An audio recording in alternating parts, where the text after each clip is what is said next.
أعوذ بالله من الشيطان الرجيم بسم الله الرحمن الرحيم الحمد لله رب العالمين حمدا يوافي نعمه ويكافئ مزيده حمدا لا نحصي ثناء عليه وأشهد أن لا إله إلا الله وحده لا شريك له القاهر فوق عباده إذا قضى أمرا فإنما يقول له كن فيكون وأشهد أن سيدنا وحبيبنا محمدا صلى الله عليه وآله وسلم عبده ورسوله ما آتاكم الرسول فخذوه وما نهاكم عنه فانتهوا. Amma ba'd, brothers and sisters, Assalamu alaikum wa rahmatullahi wa barakatuh, and a graceful Jumu'ah to you and to yours. May Allah guide us all through this worldly life, acquiring His endorsement of our best deeds. We will continue this week, with Allah's help, the explanation of the first ayat in Surah Bani Israel.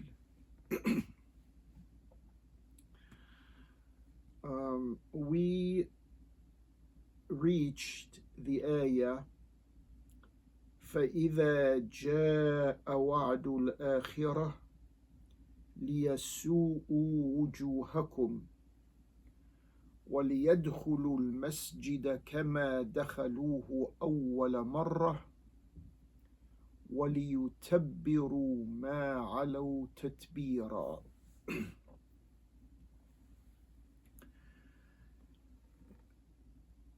As a refresher, Banu Israel, in the eternal book, in the eternal Quranic record, we are told are going to cause instability throughout the world. That's the scale of it, throughout the world, twice. In this ayah, we spoke about the first time they were involved in this worldwide corruption. Now we are speaking about the second time. We said that when we, the Muslims, when we relinquished, this is our own doing to our own selves, when we relinquished the status of ibadan lana, we made room for Bani Israel to build up and to reach their second corruption on earth. Maybe it merits reminding you in the larger context why the word ibadan lana. We explained previously what the word ibad versus the word abid means. There's a distinction there. They are not interchangeable. Many Muslims, many educated Muslims, are not aware of the distinction between abid and ibad. We explained that, and because we don't have enough time to go over it again, we refer you to the explanation of the ayah بَعَثْنَا عَلَيْكُمْ عِبَادًا لَنَا أُولِي بَأْسٍ شَدِيدٍ, just before the ayah that we are talking about right now. But Allah subhanahu wa ta'ala, I want you to be very solid about understanding this. Allah subhanahu wa ta'ala mentioned the Prophet as a abd in the first ayah in the surah. Subhanalladhi asra bi'abdihi. And this is in the context, we have to reconfigure all of the variables and dynamics that were at work when this ayah was revealed. This ayah was not revealed in a vacuum. There were social, there were political, there were nationalists, there were many types of power centers and forces at work when these ayat were revealed. So these ayat were revealed when the Prophet, may Allah's peace and blessings be upon him and his, when he felt that the whole world is non-responsive to him, practically. There's no tangent progress in having a social clot, a social movement of people, a social mass, a critical mass of people. So he went to a Ta'if. And after the disappointment that came from going to a Ta'if, there was no response there. He had hoped that he would receive some type of support, but that wasn't the case. It turned out that he was virtually, excuse me for using this word, but it captures the scenario there when the Prophet alayhi wa alihi salatu wassalam was leaving a Ta'if. He was, in the pedestrian language, he was thrown out of a Ta'if. And the chieftains there were instigating some youngsters to throw pebbles at the Prophet.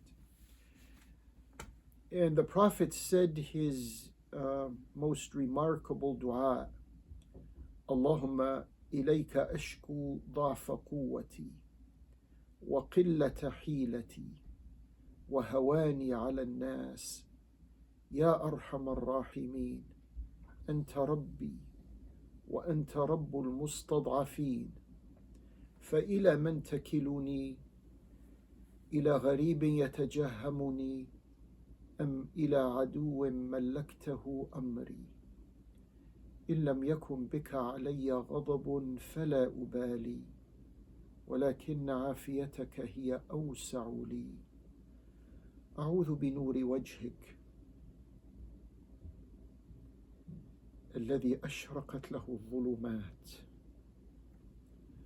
وصلح عليه أمر الدنيا والآخرة من أن تنزل بي غضبك أو تحل علي سخطك لك العتبى حتى ترضى ولا حول ولا قوة إلا بك. This famous dua is encapsulated by a few words. The Prophet was virtually at the end of his line, and prophets are put to test to such a degree that they feel there's no more hope. An ayah in the Quran captures this prophetic feature. حتى إذا استيأس الرسل, up to the extent that messengers, meaning messengers of Allah, the messengers of Allah, feel hopeless. We encountered this in the history of other prophets of Allah. Prophet Yunus felt so hopeless from his society, he left. He gave up on the whole thing. I'm going, I'm leaving. And, Allah subhanahu wa ta'ala saves the day, as it were, for all of these prophets who feel this type of dead end in their da'wah responsibilities, so to speak, in their tablighi efforts. So when this is the way Allah subhanahu wa ta'ala uses the word abd concerning Prophet Muhammad sallallahu alayhi wa sallam, in this context, so he says, after the letdown of human society, he takes him on a confidence-building journey to as-samawat al-ula, in what is known as al-Isra and al-Mi'raj. It's these dire circumstances that qualify the word abd to describe the Prophet. May Allah's peace and blessings be upon him. Now, in the following ayah, in the following couple of ayat, Allah subhanahu wa ta'ala mentions Prophet Nuh alayhi salam. إِنَّهُ كَانَ عَبْدًا شَكُورًا. See, Allah used the word abd here. These are occasions, these are two ayat in the surah that precede the ayah that says ibadan lana, the plural of abd. Ibadan,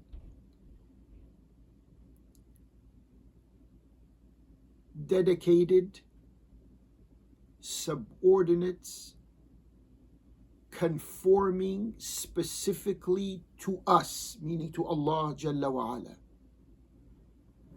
So when Allah mentions about Nuh, إِنَّهُ كَانَ عَبْدًا شَكُورًا, he also uses Allah, the wording in the Quran is abd, abdan shakura, a very thankful or appreciative abd.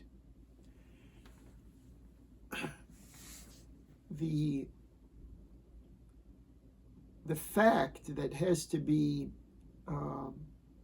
integrated in this discourse is that Nuh, similar to Prophet Muhammad, similar to other prophets, but a standout example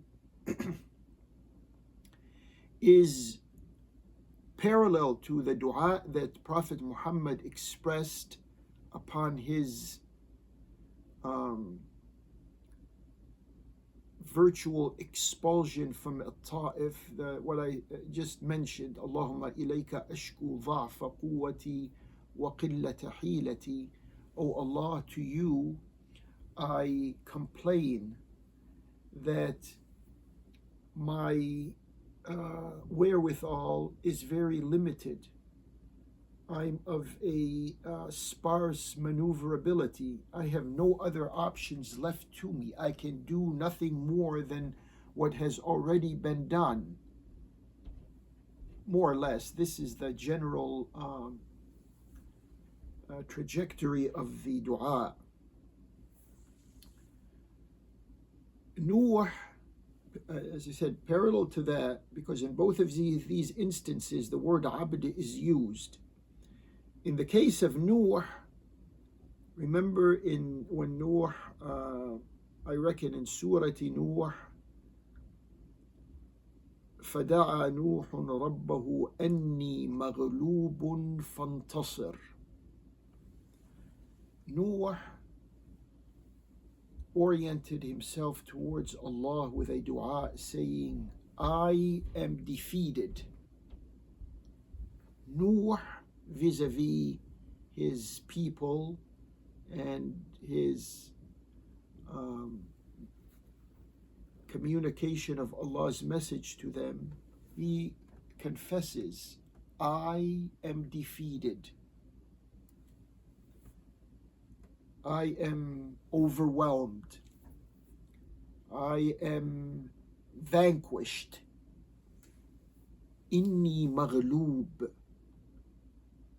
See, that moment in Nuh's life parallel to that moment in Prophet Muhammad's life when he was at Ta'if. Nothing else we can do here. We tried our best. Inni maghloobun. This is what Nuh is saying. Fantasir. Now it's your time to score the victory. Nuh didn't say fansurni, fansurna. Remember those few who were with Nuh? There were not many of them. And they were mocked by Nuh's society, saying to Nuh, مَا نَرَاكَ اتَّبَعَكَ إِلَّا الَّذِينَ هُمْ أَرَاذِلُنَا. We only see that the scum of the earth among us have become your followers, O Nuh. This was the condition that Nuh was in when Allah subhanahu wa ta'ala referred to him as Abd. So we have Allah's words in the Quran describing Nuh as Abd when he was at the end of his hope. He had no longer any hope. And the same thing with the Prophet of Allah when he was virtually kicked out of Ta'if. I know I'm using some words that are not orthodox here, but I want you to understand, it's very important to understand this designation, this description, so that you can fulfill your understanding of Allah when he refers to ibadan lana. And so we come back to the ayah. فَإِذَا جَاءَ وَعْدُ الْآخِرَةِ لِيَسُوءُوا وُجُوهَكُمْ. When the second time comes around, لِيَسُوءُوا وُجُوهَكُمْ. They, in reference to ibadin lana, will disfigure your identities. They will dismantle your identities. They will tarnish your identities. The Zionist identity, the imperialist identity that are combined and were combined, colonialism and Zionism, imperialism and Zionism, globalism and Zionism, the World Economic Forum and Zionism, secret societies and Zionism. All of these are one in nature when it comes to we who have access to becoming or re-becoming ibadan lana. لِيَسُوءُوا وُجُوهَكُمْ. We said wajh is singular, wujuh is plural. And wajh literally means face, but it also means identity. We're not talking about, disfiguring someone's face, throwing some type of incinerating element on a face. No, let's not be so simple as to be naive. وَلِيَدْخُلُوا الْمَسْجِدَ كَمَا دَخَلُوهُ أَوَّلَ مَرَّةٍ. And they, عِبَادًا لَنَا. They here means عِبَادًا لَنَا. The clock is ticking, and the time awaits. The time of history is awaiting we, the Muslims, to recapture and regain that honorific ibadan lana. So Allah is saying here, وَلِيَدْخُلُوا, and they, ibadan lana, will enter al-masjid, the masjid, كَمَا دَخَلُوهُ أَوَّلَ مَرَّةٍ, as they entered it the first time around. And we spoke about the first time in explaining the previous ayat. Now, the word here at masjid, I think the last week, the final part of the presentation was in reference to al-masjid here. What does al-masjid refer to? The word al-masjid here. And I think I mentioned that most of the those who gave their honorable effort in explaining these ayat say it is al-masjid al-aqsa, because at the beginning of the surah, سبحان الذي أسرى بعبده ليلا من المسجد الحرام إلى المسجد الأقصى. And I tried to add to that a humble explanation that al-masjid here is in reference, it could be in reference also to al-masjid al-haram. وَلِيَدْخُلُوا الْمَسْجِدِ, meaning al-masjid al-aqsa and al-masjid al-haram, كَمَا دَخَلُوهُ أَوَّلَ مَرَّةٍ, as they entered it the first time around. How did the Muslims enter al-masjid al-haram? That was the liberation of Mecca in the presence of Allah's Prophet's leadership. Allah's Prophet was there at that time liberating Mecca. And what is remarkable here is that the liberation of Mecca culminated after the known battles of the Prophet during those 20 plus years. Al-Masjid al-Aqsa was liberated after the liberation of Mecca with the wars that the committed Muslims were involved in vis-a-vis both the world powers of that time, the Byzantines and the Persians. That culminated in the Muslims entering al-Masjid al-Aqsa. There is a remark here by some, I want you to be with me on this. I don't want to alienate you from some of the information that is presented in explaining these ayat. But some of these interpreters of these ayat, they say to us that al-Masjid, when Al-Quds was liberated during the reign of the second Khalifa to the Prophet, Umar ibn al-Khattab, that structure was not a masjid. That's what some of these individuals are telling us. The structure was a Byzantine-controlled structure. The area there was claimed by Bani Israel, as they make the argument that it is a temple of Solomon. But reading and understanding our own history, whatever Dawood or Sulaiman, David or Solomon, whatever they constructed in Al-Quds were Islamic structures, because Dawood and Sulaiman were not Jews and were not Christians, in the same sense that Jews identify themselves today, and in the same sense that Christians identify themselves today. We have this continuity of prophetic responsibilities, all of them are encapsulated in the word Islam.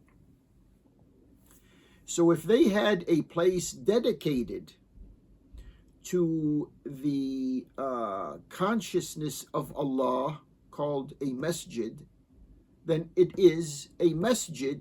Originally, it was a masjid, even though the masjid as a building took on or was dispossessed of its Islamic identity and repossessed by alien interpretations of Allah's revelations to mankind, whether it is the Torah or whether it is the Injil. وَلِيَدْخُلُوا الْمَسْجِدَ كَمَا دَخَلُوهُ أَوَّلَ مَرَّةٍ. We are seeing in today's world a confluence of the Al-Masjid al-Aqsa in Al-Quds, Jerusalem, and Al-Masjid al-Haram in Mecca, in Al-Hijaz.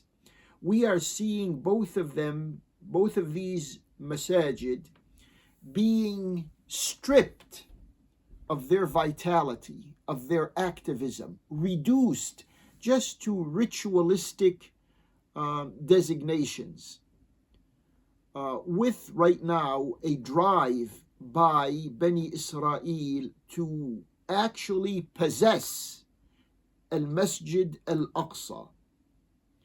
So when Allah here is saying لِيَدْخُلُوا وَلِيَدْخُلُوا الْمَسْجِدَ كَمَا دَخَلُوهُ أَوَّلَ مَرَّةٍ, there is an inference here. I'm not telling you this is the final word or the final explanation of it, but there is a strong inference here that Bani Israel, the Israeli Zionist nation state in our time, will actually take possession of Al-Masjid Al-Aqsa. You can see what they are doing nowadays. They are limiting the time the Muslims have access to Al-Masjid. They are inching their way into certain areas of the Masjid.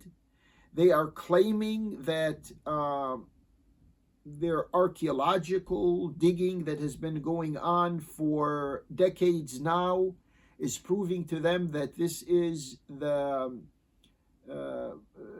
temple of Solomon and David, and this type of presentation of the issues.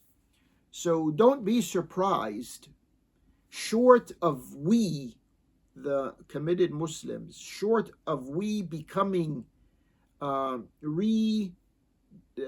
recapturing and regaining ibadan lana, that they will actually have possession of Al-Masjid Al-Aqsa. Of course, you and I hope that will never happen. But it says, وَلِيَدْخُلُ, the ayah here, وَلِيَدْخُلُوا الْمَسْجِدَ كَمَا دَخَلُوهُ أَوَّلَ مَرَّةٍ. The first time we entered Al-Masjid Al-Aqsa, we had no physical presence there. It was a total liberation of those who were pathological religious elements that were in possession of Al-Masjid Al-Aqsa. وَلِيَدْخُلُوا الْمَسْجِدَ كَمَا دَخَلُوهُ أَوَّلَ مَرَّةٍ. Now I ask you, I don't care what type of inherited information you have. When the Muslims entered Al-Masjid Al-Aqsa, did they enter it as Sunni Muslims, or did they enter Al-Masjid as Shi'i Muslims? None of that applies. It is the sectarian bug that has polluted our understanding of these ayat. The sectarian Sunnis and the sectarian Shi'is can never qualify to be ibadan lana.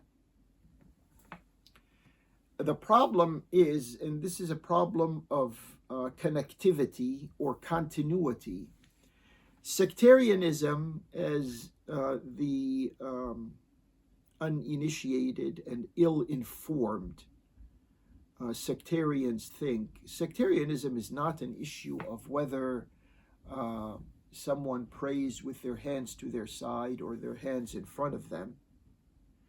That's not an issue of sectarian. Whether someone says in the adhan, Hayy ala khayr al-amal, or doesn't say it, that's not sectarianism. Sectarianism is the inability of the Sunnis to extend the liberation of al-Madinah from Bani Israel, the liberation of Khaybar from Bani Israel, the liberation of Al-Quds from Bani Israel and those who were in its orbit, to extend those liberations to the tragedy of Karbala. The sectarianism of the Shi'is is their inability to understand the preface to Karbala, which was the liberation of Al-Madinah, the liberation of Khaybar, and the liberation of Al-Quds. This is, if we understand who we are and what is happening in the world, this is where we can identify the disease of sectarianism. And Allah subhanahu wa ta'ala knows best. وصلى الله على محمد وآل محمد وسلامه ورحمته وبركاته عليكم جميعا.